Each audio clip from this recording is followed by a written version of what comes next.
आपल्याबरोबर एकनाथजी शिंदे आहेत. सर, आज आपण एक महत्त्वाचा स्पेशल बुलेटिन करतो आहोत. त्याच्यामध्ये अनेक जे सामान्यांपासून आज मंत्रिपदापर्यंत पोहोचलेले अशा नेत्यांचं आज आम्ही प्रतिक्रिया घेतोय. आपण देखील सामान्यापासून सुरू केलेलं होतं. एक रिक्षाचालक म्हणून आपण सुरू माणूस मेहनत केली, जिद्द केली, चिकाटी असली, प्रामाणिकपणे काम केलं आणि आपल्याला मिळालेली संधी हे लोकांसाठी उपयोग केला.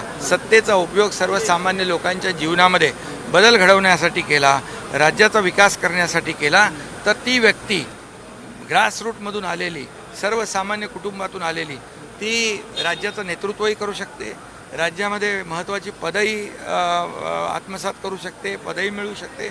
फक्त एवढंच आहे, कुठलाही व्यवसाय असू दे, कुठलाही जबाबदारी असू दे, ती प्रामाणिकपणे जिद्दीने आणि विश्वासाने पार पाडली पाहिजे. अनेक रिक्षाचालक आज मंत्री झालेले आहेत, संजय सिटांपासून अनेक. तर अशा लोकांना ज्यांनी मेहनत केली, जे कुठलाही व्यवसाय असेल तरी सुद्धा मेहनत आणि प्रामाणिकपणा महत्त्वाचा असतो. आणि त्यामुळे प्रामाणिकपणे तुम्ही मेहनत केली तर कोणत्याही व्यवसायामध्ये किंबहुना सर्वसामान्य माणूस, जो सर्वसामान्य कुटुंबातला, शेतकरी कुटुंबातला माणूस देखील मोठी जबाबदारी स्वीकारू शकतो. दिवस आठवतात सर, आज कसं वाटतं?